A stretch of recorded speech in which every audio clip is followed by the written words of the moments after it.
Oke, kalau gitu tanpa berapa lama ini adalah match point untuk tim Onyx Esports Airborne World Championship. Mampukah Onyx Esports memulangkan The Valley ke negeri Paman Sam? Atau bahkan The Valley akan membawa game ini ke game yang selanjutnya? Iya, sebanyak kemungkinan yang bisa terjadi pastinya untuk Onyx maupun dari tim The Valley. Oke, tapi kalau itu, sebelum itu kita minta semangatnya dulu Indonesia! Itu dia semangat yang luar biasa untuk mendukung tim Onyx yang akan mencoba mendapatkan match point di game kali ini. Oke, aku mau sedikit ambil perdebatan Boleh. bahwa dengan Grok di arah EXP lane dia kan akan build ke arah damage. Banyak banget yang mungkin mempertimbangkan kayak Assassin atau bahkan emblem seperti Marksman. Plusnya untuk emblem Marksman, physical defense-nya akan lebih tinggi. Karena physical attack yang akan didapatkan lebih banyak. Tapi kalau misalkan bawa emblem Assassin, movement speed-nya akan lebih tinggi. Walaupun cuma 2%. Oke, tapi lihat Kairi bakal coba diganggu habis-habisan. Tidak ada Darkening, tidak ada Arbilial, Spy Chicken bakal coba dipaksa. Tepakan, akan terjadi first blood di arah top lane kan dan masih ditutup. Masih ada Asura Aura yang berhasil membuat The Valley menyelamatkan diri Spy Chicken atas first blood-nya. Iya, 3 pemain loh yang langsung ditangkap kali ini dari seorang Mobazane. Positioning yang begitu bagus dan prediksi pastinya ketika pergerakan Onyx bisa dihalau dengan satu gerakan saja. Dan Kairi berhasil mendapatkan gold creep-nya. Tapi apakah bakal coba untuk all in ke arah seorang Fight Chicken yang dimana kali ini bahkan damage-nya begitu berasa. First blood berhasil diamankan oleh tim Onyx. First blood by Infinix. Tapi aku tuh gak kenal Kairi secara personal, tapi aku yakin dia adalah orang yang sabar. Jungler dengan Lunox, wow, sangat menjadi orang yang sabar bisa melakukan Iya, hal farming seperti itu. lama. Farming lama. Nge-gank juga cuma satu momen. Rotasi lama, jalan Single target. Single target, kagak pakai flicker. Gak lewat tembok. Sumpah, ini orang sabar gila. Dan sudah dipastikan dengan adanya instant turtle. Tapi ada invasi Sangat-sangat mudah, jungle. tapi lihat Super Shark belum bisa mendapatkan satu buah duel dengan yang masih level 3. Kalau mau diinvasi jungle dari The Valley, mereka harus invasi ke arah Purple. Karena Kairi depending on Purple. Ya, sebelum nanti mungkin Kairinya akan menyelesaikan item-item seperti Entity Talisman yang bisa memberikan regen yang lebih banyak. Tapi untuk sepatunya yang aku suka, dia memilih kepada satu buah penetration tambahan dari Kairi agar, ya seperti yang kita tahu, cooldown itu kan tidak berpengaruh bagi Lunox. Yep. Jadi akan di-convert menjadi penetration. Makanya item seperti Entity Talisman akan bagus sekali ketika sudah selesai dengan menggunakan Clock of Destiny juga. Biar mananya nggak habis-habis, biar Darkening-nya ini punya penetration yang bahkan lebih dari 50% penetration magical. Dan ini bakal bisa membuat para tim The Valley memohon. Please, please, please. Bang, udah bang. Bang, udah bang. Udah bang, Bang, sampai udah bang. bang. Jangan lagi bang, di Darkening bang. Dan para pemain dari tim Onyx Esports di arah bottom lane ini agak cukup jarang. Melihat Keyboy mengcover pergerakan tapi lihat Fight Chicken kembali dilumat. Habis tak berdaya di arah top lane oleh seorang Kairi. Dan bahkan membuat tim Onyx berhasil mendapatkan keuntungan dengan 2 poin kill dan emblemnya silakan Profesor. Emblemnya sih yang paling menarik adalah karena Kairi untuk sekarang memainkan emblem mage. Dan melihat dari satu sisi, ini cewek cukup beragam. Dia amanin attack speed, dia juga mementingkan bagaimana movement speed. Tidak ketinggalan jadinya untuk dari segi poin antara penetration dan juga bagaimana attack speed yang nanti akan berkolerasi dari segi untuk attack speed dari item seperti Golden Staff atau bahkan tambahannya seperti Demon Hunter Sword. Dan buat Kairi, dia sudah selesai dengan Clock of Destiny yang sedari tadi kita udah sempat bahas. Glowing One atau bahkan nanti ke Entity Talisman, 2 item ini bagus banget untuk memberikan penetration kepada The Valley. Dan bahkan ini dari Kairi juga bisa meng-counter 1-1 itu sendiri. Dan Superstar dengan cepat Wells dengan dikeluarkan. Marasa di cancel begitu saja. Apa yang terjadi dan Dominant Blade. Kali ini berhasil menutup pergerakan bersama dengan Watchers dari seorang Put. Para pemain dari tim Onyx Esports. Mereka membuat seorang Mobazane seorang diri tak berdaya. Di-recall-recallin. Di-recall-recall dulu ya guys ya. Dan bahkan Mobazane benar-benar udah kehilangan arah. Bukannya tidak bisa dilindungi, tapi Basic punya apa di menit yang ke-6? Beda ketika Basic menggunakan Kari. Iya, sudah nggak ada jalan pulang untuk seorang Mobazane dan membuat dari Onyx bisa ngedapetin ke arah turtle-nya dengan sangat mudah pastinya. Dan turtle claim by UBS Gold. Kalau kita melihat memang sejauh ini dari Onyx menang di berbagai laning dengan adanya seorang 1-1 Basic. Di menit-menit awal dia nggak bakal terlalu strong, apalagi kali ini udah ada sebuah inisiasi dari 3 pemain. Sans bahkan bisa menarik Super Shark ke bagian luar, akan langsung inisiasi dengan 1 double blast tapi ternyata cewek yang akan memberikan damage balasan tersebut. tersebut. Eliminasi berikutnya diamankan oleh tim Onyx. Keyboy. Eliminasi udah keempat. Sans sih, lebih ke arah Sans kalau aku. Lihat Iya, gimana dia tarikannya cancel, dia kan. tarik Iya, sama dia. ditarik. Terus Keyboy langsung membuka 1-16 dan tidak ada ragu-ragunya dari teman-teman Onyx Esports karena eksekusinya dengan damage yang cukup. Dan untuk sekarang bagaimana di area bottom lane yang sudah terkocar kacir juga di area top lane. Jadi dua lane-nya benar-benar dimenangkan oleh Onyx Esports. Angin positif di early game. 5 menit awal dengan 4 poin kill dan perbedaan goldnya hampir menyentuh ke angka Rp3.000. Ini Kairi adalah salah satu contoh Tuhan tidak adil. Kenapa? Udah ganteng, jago, ya kan, high mekanik, juara MPL, Udah, sabar lagi. Udah, jangan iri, jangan iri. Oh, iya, Sabar, sorry. sabar. Kurang. Apa? Ayangnya banyak loh di luar. Oh iya betul. Tapi masih di arah bottom lane, masih coba untuk bermain basicnya one-one. Gak mungkin bisa memaksa. Sekarang dia terbang pun, gak terlalu Iya. impact. Iya, Sekarang dia terbang pun. Ada banyak banget cancellation. Kayak kita ambil contoh ya. Ini ada shieldnya Lolita. Yang kedua ada Cult Altar. Yang ketiga ada Order Brilliance. Kalau misalkan nanti ternyata cewek sudah selesai dengan Win of Nature, wah itu makin lebih kacau lagi. Ya, Boots pergi terlalu jauh nampaknya kali ini menjadi satu korban atau makanan untuk seorang Mobile Legends. Tapi apakah akan ada pertengkaran di sisi lainnya mungkin di area bottom lane? Karena Keyboy, Sans dan juga cewek nampaknya masih ada di dalam posisi yang cukup nyaman untuk bisa langsung peruntukan outer turret bahkan recall dari seorang Keyboy. Aku tuh jarang banget melihat boot offside. Dan kalau di offside gini, itu kayak ada maksud. Ada maksud. Aku langsung cari Tahu nggak apa? apa? Dia clear Iya. biar cepat. Dan nanti ketika ternyata, nah ini nih, yang aku takutkan malah Fight Chicken. Kalau dia yang ngangkat duluan, artinya dia kan mau set up ke arah Turtle. Berarti di sini Turtle yang akan ditabrak oleh teman-teman dari Onyx akan terjadi di area top lane dengan flicker yang siap dari Boots-nya. Yes. Boots dari tadi nggak ngeluarin flicker soalnya. Itu dia makanya kalau misalnya aku bisa bilang Boots ini jarang offset dan kalau dia offset itu kan jadi pertanyaan untuk aku mencari apa yang sedang dia lakukan, apa yang akan terjadi di sana nantinya. Betul sekali. Trade pasti harus segera terjadi tentunya dengan 5 pemain dari tim Onyx kali ini pun dari bagian belakang. Tapi ini susah banget sih untuk basic mencoba untuk masuk. Zoning out dari seorang Sans bahkan super charge. Mendadak satu pemain itu udah 16 yang akan segera dikeluarkan. Dua pemain terkena efek stun. Mobile Legends memang mendapatkan karya tertentu tapi fight-nya bakal coba untuk diamankan oleh teman-teman dari tim Onyx. Hun cukup terjebak di sana. Efek silence yang terlihat ke arah seorang Sans.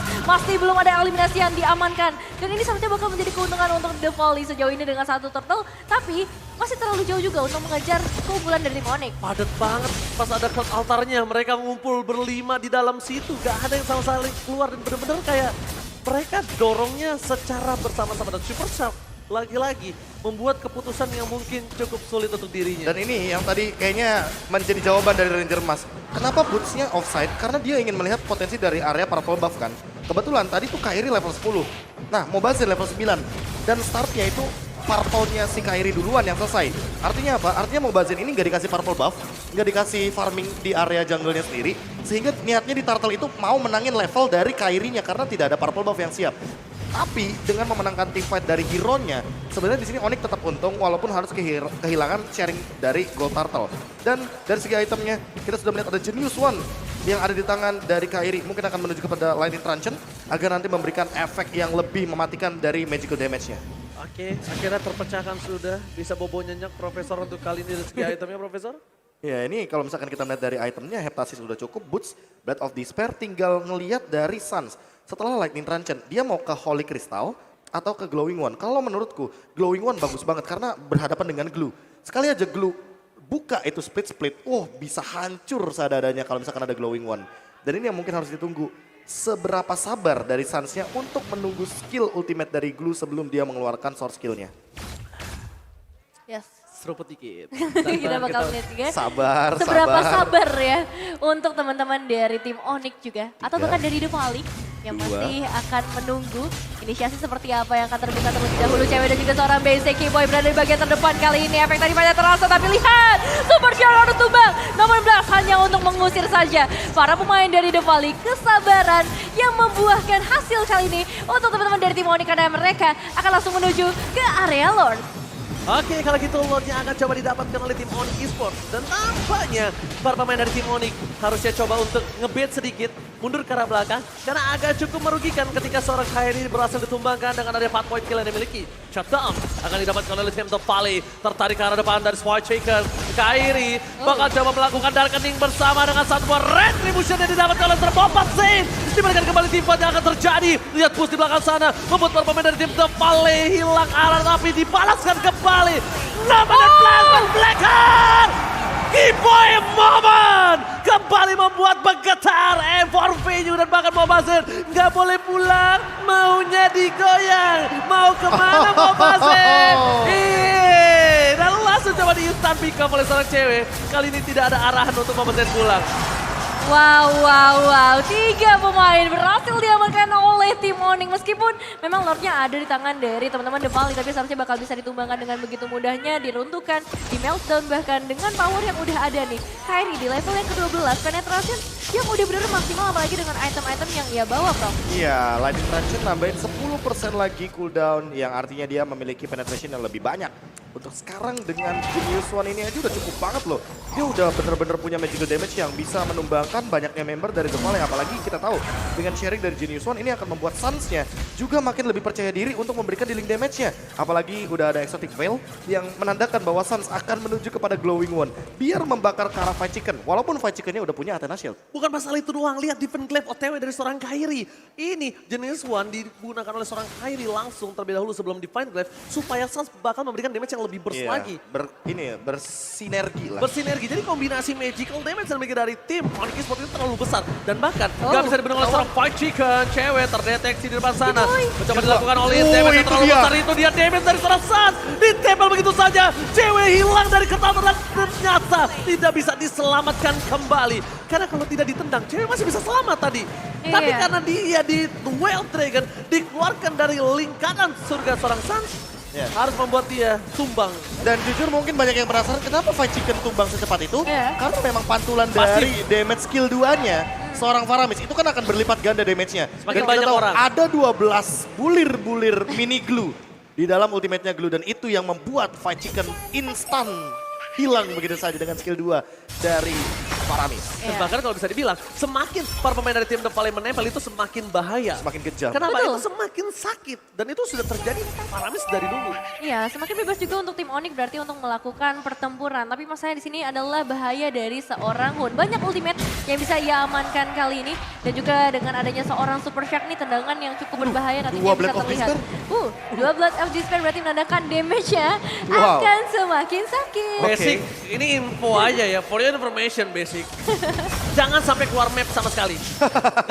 Kayaknya nggak pakai Needle's Power, dia udah bisa tumbang. Iya, apalagi misalkan kita melihat di area top lane ada sedikit serangan menuju kepada Fight Chicken. Harus tumbangkan juga kali ini, tapi Basic mencoba untuk melakukan perlawanan bersama seorang Super Shark. The Way of Dragon yang berhasil connect, tapi hati-hati, crossbow of Dragon akhirnya terbuka juga. Menjadi 1 poin yang manis akhirnya untuk seorang Basic. Untung langsung putus, karena kalau enggak itu bisa langsung balikan terhadap seorang cewek. Cewek nggak punya flicker, nggak bisa menyelesaikan, gak ada Win of Nature, itu berbahaya banget. Dan itu bisa saja menjadi 1 poin atau 2 turning table ketika Lordnya muncul. Ya untuk sekarang kalau misalkan kita melihat dari Lordnya, Kairi yang lebih berfokus untuk menarik menuju ke arah teritorial dari Onyx Esports itu sendiri. Game yang keempat kali ini, walaupun dengan perbedaan gold yang begitu banyak, tapi Valley masih belum berhenti untuk menyerang ke depan. Oke, langsung ada Hun, dibalikan kembali keadaannya. Basic akan masuk lebih dalam lagi dan instant 3 poin kill, langsung kill. Didapatkan oleh para pemain dari tim Onyx Esports. Basic versus everybody kah? Atau bahkan memilih untuk mundur kali ini dan Onyx Esports. The Sky King Kairi membuat Lord kali ini lebih mudah didapatkan. Dengan tim fight force mendapatkan Lord played by UBS Gold. Wow, itu fight yang benar-benar sunyi, sepi, tapi mematikan banget. 3 pemain langsung hilang dalam sekejap. Dan 1-16 tadi emang di-trigger oleh seorang Keyboy supaya para pemain dari The Valley juga nggak berani untuk maju terlalu jauh. Lordnya udah mulai hadir kali ini di area top lane. Ditambah dengan powernya juga dari Hun, walaupun dia udah menggunakan Cult Altar, tapi kan tidak berbanding terbalik damage-nya. Dengan teman-teman dari Onyx yang udah begitu burst sekali dengan satu darkeningnya. Ya, dia membunuh ya. Itu bahasa Inggrisnya Silent is Gold. Dan bahkan kita lihat di arah top lane sana. Onyx bakal coba untuk mendorong menuju ke arah 1 buah Lord yang dikawal ketat oleh seorang Buddhas. Yes, ini dia. Para pemain dari tim Onyx akan mencoba untuk melakukan setup terlebih dahulu, mengamankan semua semak-semak yang ada. Memang Lordnya akan tumbang di area atas, tapi tetap dikawal pastinya oleh seorang Boots, menyebabkan inner turret dari tim The Valley juga harus hilang. 1 minion yang akan dibawa untuk melakukan inisiasi ke arah fight. Itu 1 lemparan aja membuat seorang Mobazin kehilangan beberapa bar darahnya. Sans bahkan dia tidak ada takutnya karena dia masih memiliki cut altar. Sedangkan Void Chicken yang harus ketar-ketir semakin ditempel, semakin berbahaya. Chopper Shark mencoba untuk menutup satu pergerakan tapi kali ini di depan sana langsung Nomen of Flash tidak ada. Kali ini para pemain dari tim Onyx Esports mereka menyelesaikan permainan atas Mobasin. Mobasin hilang begitu saja dan ternyata masih selamat.